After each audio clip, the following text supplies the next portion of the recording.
I'd never really thought about my job title, but it was one I was given, so I can't claim any credit for that. So thank you for the invitation and opportunity to speak today. Over the next half an hour or so, I'll hopefully share some of our experiences since Public Health England was set up, but also share some of my experiences of working in local authority public health as well. So obviously the theme today has been collaboration, and I was here from the dinner last night, and it seems to be a massive opportunity for you. My presentation will be focused on England, but the learning and principles will be relevant to other nations and also different planning systems as well.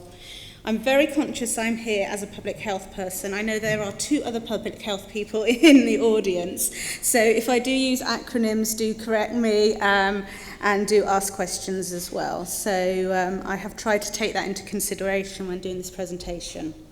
So in terms of the structure of my presentation, I've agreed with David this is what I'm going to cover in the next half an hour or so. So an overview of Public Health England, which is our national agency, and also the Healthy Places team within that. That's the team I lead, and some of the key resources and areas of work that I'll share with you today. I'll talk about our national collaborations, because I work nationally across government and across the health and social care system, but also some of my reflections of working in public health in a local authority and previously in public health in the NHS before the Health and Social Care Act. And then I'm going to try and bring it together with some opportunities and challenges as well to leave with you. So for people who don't know, Public Health England was formed in 2013 as a result of the healthcare reforms for the Health and Social Care Act. As a result of the changes, public health was moved from the NHS into either local authorities or into the civil service, which is what Public Health England is. So we are an executive agency of the Department of Health. Public Health England was formed from 130 different organisations into one, and we have a staff count of over 5,000 people. Our mission is to protect and improve the nation's health and address health inequalities, and we do this by working in collaboration and partnership. That's with national and local government, with the NHS, with industry, with academia, the public, and also the voluntary and community sectors. So as a national organisation, that's our geography. So we divide our geography into 4 regions. We have the North, Midlands and East, and South, and then London, which is the small green bit in the middle. So we have got 4 regions and 9 local offices. Our local offices are primarily the areas of PHE that work with local authorities and also with local NHS. I should just mention we've got over 300 councils in England that we try and support with healthy placemaking agendas. So, what is public health? Traditionally, it's about improving and protecting the health of the population, as I've mentioned, and we talk about public health in 3 domains traditionally in terms of our training in public health. So health improvement, health protection, and healthcare public health. We work in Healthy Places, we work across all 3 of the domains, but people tend to specialise in different areas. So although we sit within health improvement, we work very closely with colleagues in health protection around issues of air quality and nationally significant infrastructure projects, and we also work with healthcare public health, who work primarily with the NHS side of the business as well. So a little bit more about health improvement. So this slide just shows our model of public health that we use within public health training. It shows the determinants of health and well-being from the people in the middle that you hopefully can see. Yeah, it's not too bad. The lifestyles, the role of the community, the local economy, and then moving into factors such as the built and natural environment and how all of those things determine people's health and well-beings in terms of the neighbourhoods they live in. So in terms of the health improvement, this slide here just shows some of the things our Healthy Places team does, and I'll cover that in more detail a little bit later. So in terms of what we do as PHE, we aim to work transparently and proactively to influence current and future government policies and strategies, and we do this by working across government, nationally and locally. We need to make sure that we can plan, prepare and respond to health protection matters and emergencies, and people will be aware that air quality has been recently declared an emergency for public health. And it links to some of the issues that we've talked about today around fuel poverty and climate change issues as well. Public Health England also acts as a statutory consultee for nationally significant infrastructure planning, so NSIPs, and within my team we provide responses to these consultations for the health and wellbeing impact from that. That is our only statutory responsibility from a Healthy Places perspective. And I mentioned we also have to work locally. We've got the 300 plus local authorities that we work with, and we work with clinical commissioning groups in the NHS. We do this to provide evidence and knowledge about the local health needs of the population, and we provide expert advice to take action nationally and locally. So just a bit about our national government landscape. Obviously, all things are up for grabs at the moment, but this is a quote from our current Secretary of State for Health when he launched his prevention vision back in November last year. So it's really about health inequalities and improving the health of the population. And he set out for us 3 priorities for the NHS: prevention, the workforce and digital. So we try to use those 3 levers as our framework for when having conversations about this. So that's that. And in terms of why public health, we've touched a little bit today and last night about life expectancy. And traditionally, we have talked in the public health world about increasing life expectancy, and we have done that if you look at the data over the years. However, there are still gaps between life expectancy between men and women, and it all depends on where you live. But what we're doing within Public Health England now, and also as a profession, we're starting to look at the focus on healthy life expectancy. So we want people to be able to live healthy and independent lives, and whether where they're living, working and playing as well. So we want them to be independent and not dependent on the NHS services. And if we can do this, we will obviously reduce costs and demand on the NHS. So that's quite a shift for us, but it's a harder thing to explain to people. So that was our national position on health inequalities. But what we do within Public Health England is we actually have local data as well, and there's real power in local data. And as you would expect, obviously, healthy life expectancy will vary between the different areas. And this slide just shows the position in Greater Manchester. So this is healthy life expectancy from birth. And the gap is 28 years, so almost 30 years, between people who live in the most and least deprived areas. So it just shows and demonstrates the scale of the challenge. And the cost to the system associated from that will be evident later. So why place matters? Paul mentioned a lot of this earlier today, and I know people have in the conversations that I've had since I arrived last night. So place is about, for us, green spaces, but also blue spaces. We always tend to say green spaces, but we shouldn't forget blue spaces. It's about the homes we live in. It's about the streets we walk down. It's about our neighbourhoods, and it's about the transport infrastructure around that. There's lots of different infographics and images that people use to explain place and the links between health and well-being, but I like this bike one myself personally. It's one I tend to use. So it shows for me that it's a balancing act. There are the determinants of health that we've talked about, and they're shown on the left-hand the wheel of the bike. But there's also a big role for behaviours, and I think this is where public health and planning together can make some impact on behaviours. So, moving on to a bit more about impact of place and behaviours. We have some sort of core stats that we always quote nationally when we're working on this to try and demonstrate the role of place and the benefits to health and well-being. So these are the key stats we use. I'm not going to go through them all because you can all read them, and I assume the slides will be made available afterwards as well. But we've got stats for all of our different areas, and it's just to demonstrate the scale of change that's needed, the impact of what we're up against, and later on I'll show you some of the costs as well. So increasingly we're talking about air pollution, and you can see there that annually that's responsible between 28 and 36,000 deaths a year in England. We've got stats around deprivation, and children living in the most deprived wards are 4 times more likely to be hit by a car than people living in the least deprived wards within England. So these are things that people can relate to as well.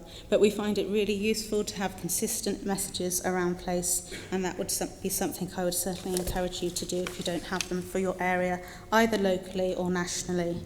We also have the economic case for action. So these are the costs, and this is where some of the finance people in audiences always sit up. So the one that I'll refer to today is around the cost of poor housing. So for the NHS in England, that's estimated to impact and costs of between 1.4 and £2 billion per year.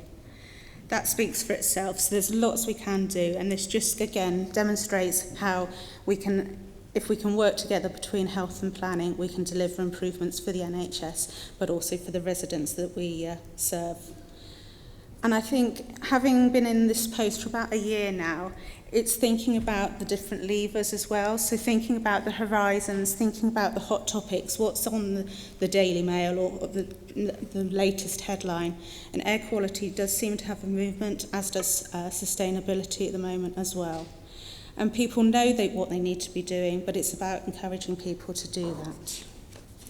So just moving back to our determinants of health model, this is the model that's used traditionally in public health, but how we use this within our Healthy Places agenda within PHE is we pull this out to say who you are, what you do, where you live, and where you don't live all has an impact on your health and well-being. And I hope that if people look at this afterwards, you can see the role of planning in this. So a little bit about the planning system in England. These data is for 2017 and 2018. So you can see that the figure in red is almost 900,000 people were impacted on the planning decisions that took place in 2018 in England. And the table on the right-hand side of that just shows the breakdown of the different types of planning applications. So this is information that we use from our Ministry of Housing, Communities and Local Government, organisation within PHE. It just shows the differences and the consistency and the impact that we're doing in terms of our planning decisions. And you know, all of those people, I was just saying on the conversation we're having there, when they move into their new homes or they're expanding their homes, we need them to be thinking about issues such as ventilation. For new developments, it's around cycle routes, access to blue and green space. It's about having flexible accommodation as well. I touched on briefly earlier about inequalities in the built environment, inequalities generally for the population, but this stat here is one, again, we use in Healthy Places, which is about inequalities in the built environments. So this is moving away from inequalities of the population, but really looking at the built and natural environment agenda. So you can see between the most and the least deprived areas, the differences. So we've just chosen 3 figures here: the density of fast food outlets, overcrowded housing, and the households in fuel poverty. Those stats again speak for themselves, but it's how PHE has a role in demonstrating place and the impact of health and place on the population. So this information is publicly available. It's published through the Public Health Outcomes Framework. It's online. It's one of the things that PHE does through our intelligence function. And you can drill down from this information to get local authority level information as well. It's regularly updated, but it's one of the things that PHE offers to the system. And there are about 18 different indicators within FOF that relate to place specifically. So that's a bit about what PHE does as a whole and a bit of background in terms of that. I just now wanted to talk about what we in the Healthy Places team does. So we work to improve and protect the places and communities we live in, work and play in, for populations today and for the future. People often say to me we focus on new builds, new towns. We do, but there's also an important role in terms of regeneration and existing housing stock as well, which we shouldn't lose sight of.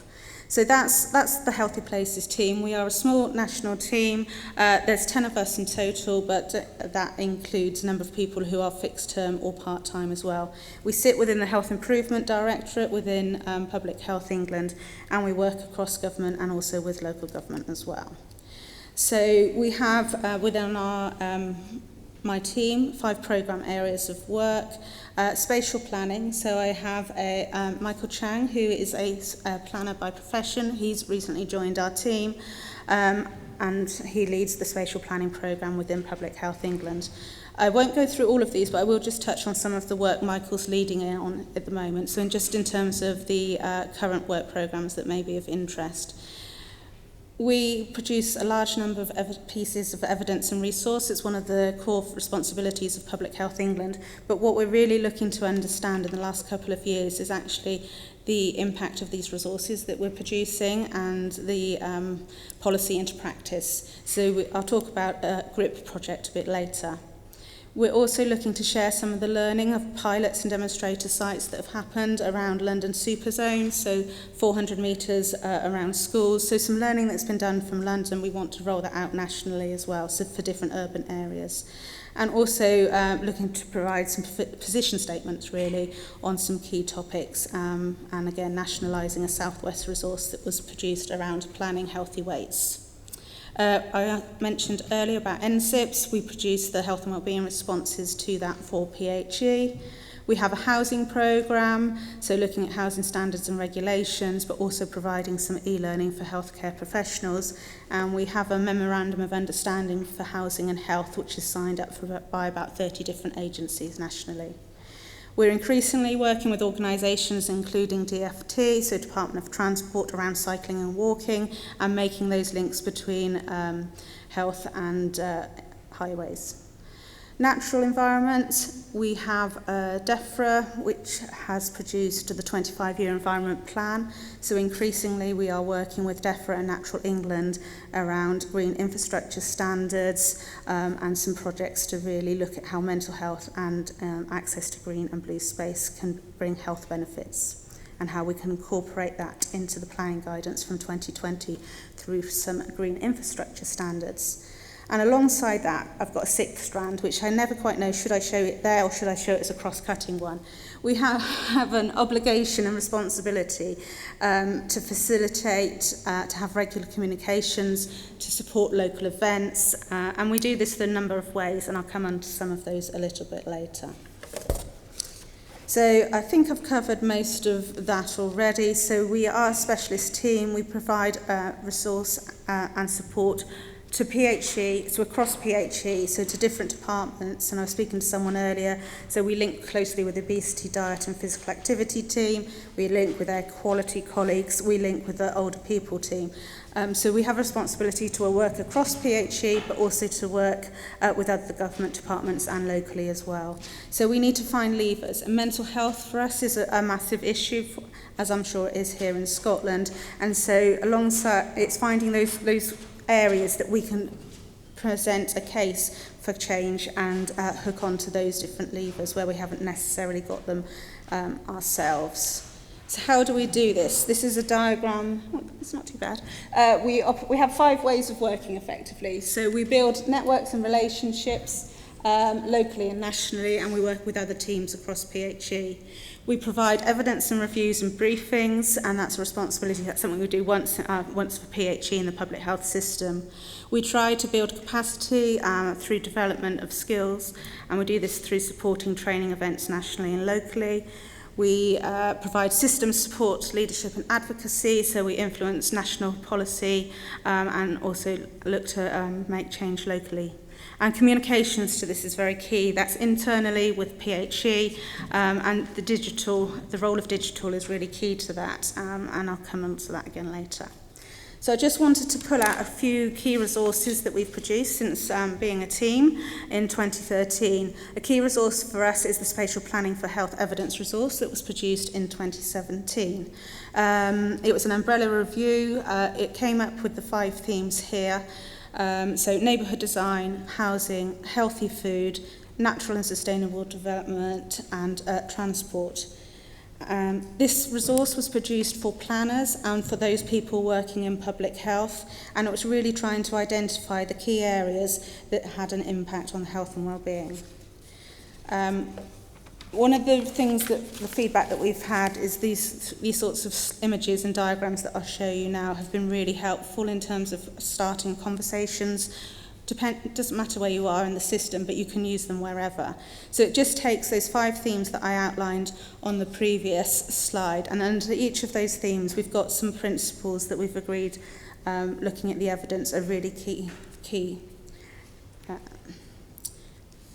Okay, you probably can't read this. This is one of the drawbacks of this slide. We try to cram too much in. So this one is showing the neighbourhood design theme and the 3 planning principles. And then what we did is we mapped out the modifiable features, the impact, so what outcomes will be determined or be impacted on it, and then we've linked that to the public health outcomes as well.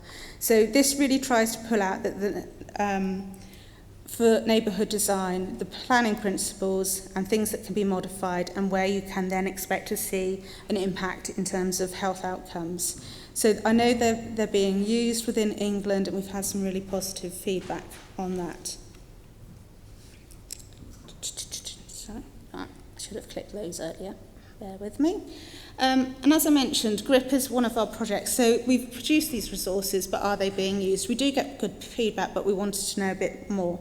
So last year we commissioned UWE in Bristol to do some engagement with public health and planners across England, with some telephone interviews and then a follow-up more general survey about the spatial planning evidence resource to see, is it being used, what works, what isn't working for people as well. So we did these interviews and an online survey to try and test the awareness, the use, the strengths, the limitations, and how we can improve the resources being used going forward.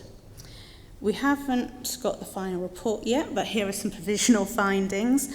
So we should get the report in about the next month or so. So there is a difference between the awareness. More public health people are aware of the resource than planning people, but that gives us something to work on going forward. It suggests that we need to do more comms around it with different audiences, with the planning audiences. We've got evidence now to say that it's being used as a case to make change. As I mentioned earlier, people like the case studies and the diagrams and how accessible the document is. There are some limitations. There are things that we now need to feedback and consider in terms of our forward work plan. Some people wanted an executive summary on a page. We already thought our document was quite short, but I think what we've got to do is think about those different audiences, and also people really want the cost benefits of health integration, and we've got that. We've got some of that, we haven't got all of that, but it gives us something to work on in terms of what we do going forward. This slide here shows the barriers and the opportunities. So language, I know I was talking to some people over with dinner last night and earlier today. Language between different professional groups is a huge barrier. It's something we need to break down, and that's no different between planning and public health. So I'll talk about some work we did in Wiltshire around that later on. There's things like legislation as well, and political buy-in, and people want to see, politicians will want to see return on investment within 3 or 4 years, and obviously we can't always do that. So it's about being able to make a case. There are some opportunities around building relationships with the developers that we can pick up. We did have an MOU with developers last year through NHS England, but we need to give that some more attention.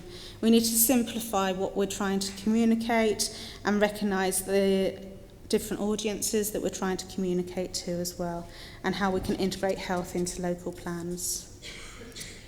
I talked before around how we operate around communications, and this is just one example of how we can build capacity and have regular communications within the system. So we have developed a series of webinars that we offer. We've got 6 over the next year. They're open to all, but we are really promoting them through social media, through our local networks, to encourage people to dial in. We had our first one, first external one last week, well received. There's obviously learning points. Technology never quite works, does it, when you want it to? But it's a way we can have regular, continued dialogue and hopefully share examples, because that isn't just PHE presenting at these, we always have an external speaker. So we're having one for each of our programme areas over the next 12 months. But we will be having external speakers as well. So if you want to join, let us know. They are open to all. So that's that one. We also, just going back, webinars are great. It uses the new technology that we've got, but we also support face-to-face events. So our South East Centre are having 2 face-to-face events in the next month or so, where they're bringing together planners and health people to spend a whole day talking around it. So we also provide support to those forums as well. And I know Irene's coming to one in a couple of weeks' time.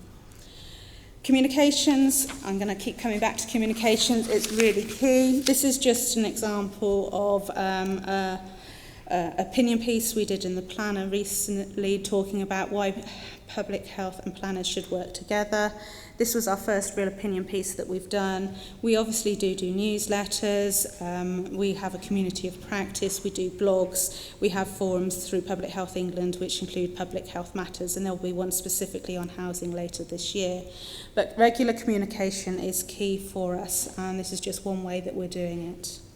Digital was mentioned earlier as one of our Secretary of State's top 3 priorities. So we are investing quite a lot of time and resources in developing e-learning modules. This one I'm going to talk to you now about is for healthcare professionals, but what I'd really like to do is actually expand that out, so to have planners and others included in that. So this one is, but the idea is to have them all in one place. So this is why it's called All Our Health. So it does use new technology, it's e-learning, but it's about bringing public health skills and competencies into everyday business, and I think that's something we need to do, and working with planners as well.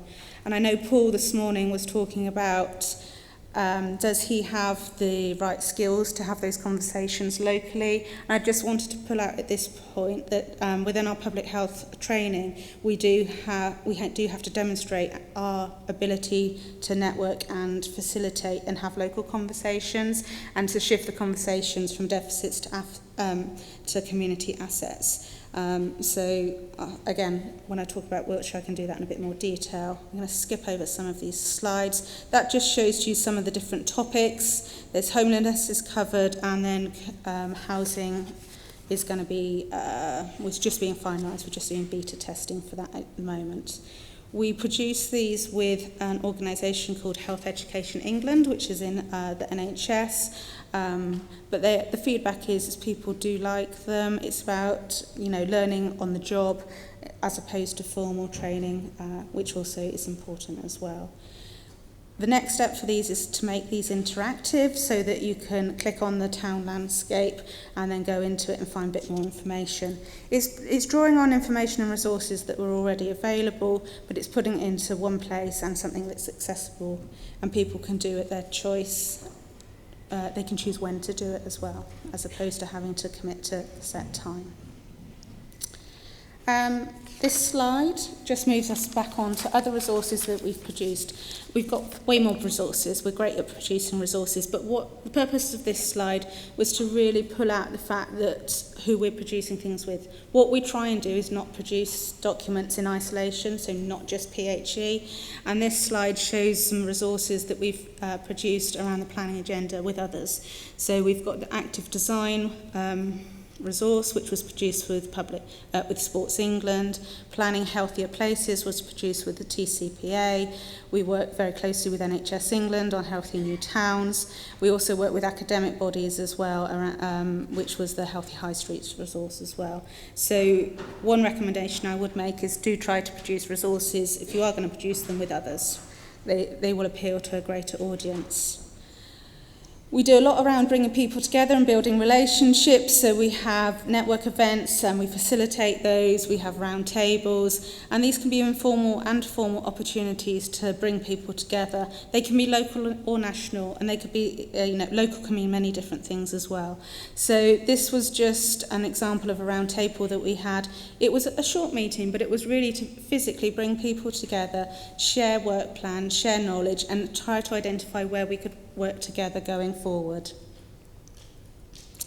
Again, this was just 3 more examples of how we work with different organisations, so professional bodies, other government departments, and academia as well. So in terms of other government departments, we work with the Ministry of Housing, Communities and Local Government around the MPPF. We work with DCMS around social isolation. We work with Department of Health around Prevention Green Paper, DFT I've already mentioned, and others. So there's lots of people we recognise we have to work with locally and nationally. I don't know if people have heard of the NHS Healthy New Towns. It's a 3-year programme that NHS England have led on, and there were 10 demonstrator sites across the country. That programme came to the end of the 3 years in March.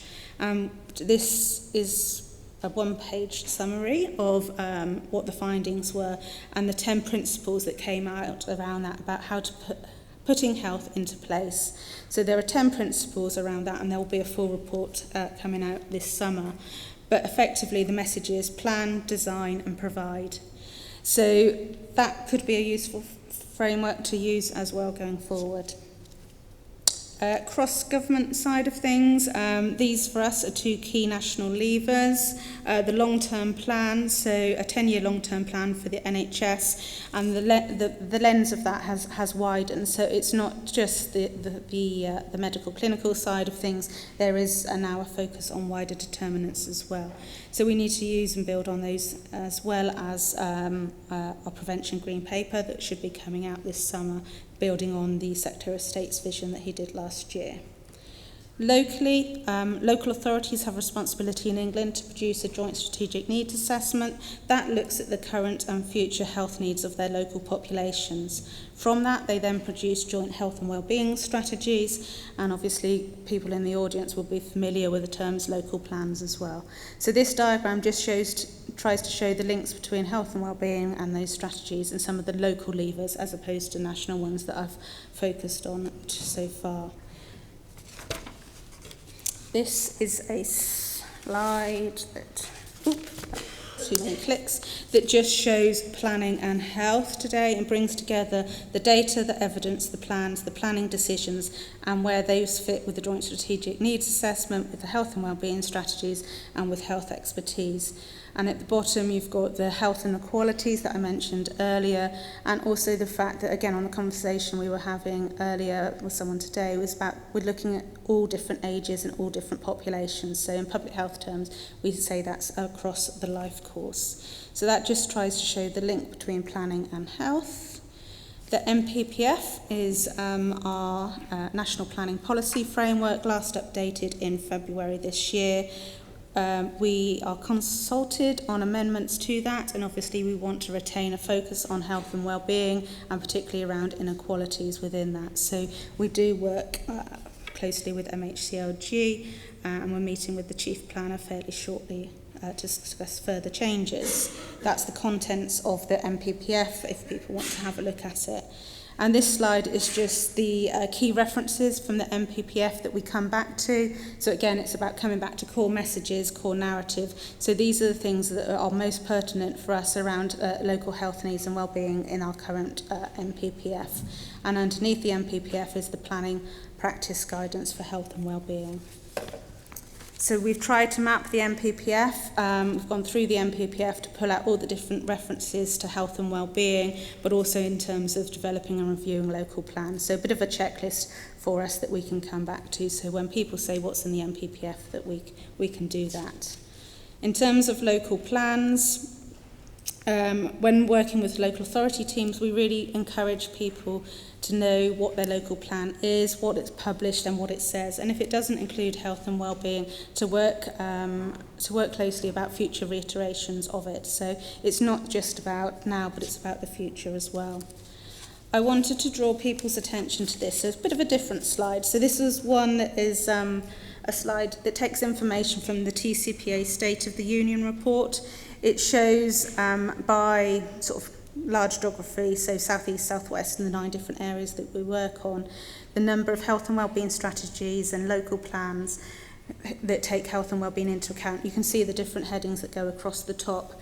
It's not perfect, but it allows conversations to start. So if you're working in an area that hasn't got health and wellbeing in local plans, is that really the case? Is there an opportunity to change that? So that's for England. They've also done it for Wales. I don't think there's one for Scotland. So I'll just leave that thought with you. Health as a statutory consultee. I mentioned that public health is now in the civil service, but also in local authorities. And in local authorities, local public health teams is not a statutory consultee. So again, local public health teams are trying to work with planners to get involvement in the local planning decisions and get on the circulation list for planning applications. The CCGs, our clinical commissioning groups, and Public Health England are statutory consultees for different areas, but we really need to think about the local side of things as well, and the local authority public health teams. Now they're not in the NHS. There's a slide with some references, and I mentioned our community of practice. If you want to find out more about what we do and keep in touch, there's a generic email of how to do that, but we've also got the Knowledge Hub, which is our online forum of where we promote our events, where we share the latest evidence, and it's an interactive forum so people can ask for support and help as well. A little bit about barriers. These are the top 5 barriers to creating healthy places to live and work in. They're not going to be unfamiliar to you, I'm sure. Insufficient funding, the requirements of expectations of developers, other priorities, the requirements and expectations of politicians, and then insufficient time. We've talked today and before today around language, taking time to build relationships, and also the fact that systems, we tend to default to silos and our own teams rather than looking outside of that. So we've got some top takeaway messages about understanding where the health input can add value. There's no right or wrong, so do what's right for your area, whether you're working locally or nationally, but do know what your national or local priorities are. Plan ahead, so if there are things that we aren't in local plans around health and wellbeing, work towards that for the next reiteration of those. Recognise that there are multiple agendas, different stakeholders, and we need to use information and resources to be able to make change and deliver change. And Horizon Scan. So a little bit about local authority public health. So I worked in Wiltshire Council, which is the 9th largest unitary authority, and in 2009 when it was formed, there were 350 services with an annual spend of £1 billion. 98 elected members, and Wiltshire, because it's quite a big area, decided to set up 18 community areas, which were really about local data, local decisions and local projects. I was lucky enough to be able to work in Wiltshire and lead something called a joint strategic assessment, which is different to a joint strategic needs assessment. And it's different because there's not just a focus on health and wellbeing. There were 10 different chapters. Those are highlighted on the second line there. So it had information in there around housing, transport, the economy, as well as the environment, health and wellbeing, children and resilient communities. So it really was a single version of the truth. It brought together information from across the public sector, so that it was signed off by not only Wiltshire Council, but the fire service, the police service, the NHS and public health as well. So it was a single version of the truth, and we produced those for different areas within Wiltshire as well. So 10 chapters. And for each of the chapter, there was then a key fact. I've highlighted there the housing one. And it really put housing and health and wellbeing on the same page, and each of the chapters had equal weighting as well, which was quite a conscious decision. This is the diagram I showed you earlier, but we were quite an early adopter of public health within the local authority in Wiltshire, and what we did was we mapped some of the local authority services that I mentioned earlier around that to really show how public health, when it moved into the local authority, could make a difference and why it was a good place for public health to be. Workforce is another Secretary of State's vision, and I just wanted to draw people's attention to the workforce issues within public health. The top line is the core public health professional groups, and then you can specialise into the next line. So you could be someone who specialises in health improvement or health protection, what have you. But the next couple of lines really starts to think about who else contributes to public health. And when we did this in Wiltshire, we identified town planners as well as lots of other people working in the local authority. So it's about thinking about the wider workforce as well. And regardless of whether you're sitting in the NHS or local authority, it's understanding the wider workforce and how they can all contribute to it. I think this is the same for planning and health. You come from different disciplines and different areas of specialism as well. So one thing I would mention is what we did when I was in Wiltshire. We co-located teams, so we would spend time, they had a whole thing about flexible working, so you could go and sit with the planning teams, and then planning teams could come and sit with public health teams as well. And that's when the informal conversations happen and the informal opportunities are identified.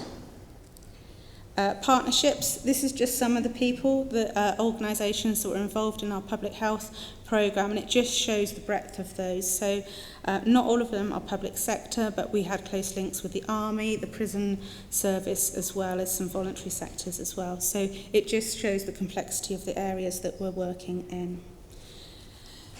So we produced a JSA for Wiltshire, but what you also had was detailed assessments underneath that. So the Joint Strategic Needs Assessment sat underneath the JSA, and there were other needs assessments that sat underneath that as well. But local data is powerful. So we produced, for each of our 20 community areas, local data on housing and planning and health and wellbeing and all of those different 10 topic areas. We then went on effectively a tour around Wiltshire, where local areas arranged events where we could come and present our data to them, and then we had discussions, evening events and seminars to talk about the data. Did it resonate? Were there gaps in the data that they'd like us to fill in the future? And then we had an interactive session to actually say, okay, this is what the data is telling us. What is our top 3 priorities for health and wellbeing? What are our top 3 priorities for housing? And then we whittled that down through voting to come up with 10 priorities for each local area. And then they could use that to apply for funding and give funding to local projects. So it's really about involving the community in the decision making, taking local data with them. But that wasn't just a public health thing, that was the council and the NHS and the police and fire service going out to local communities to empower them and get them involved in decision making.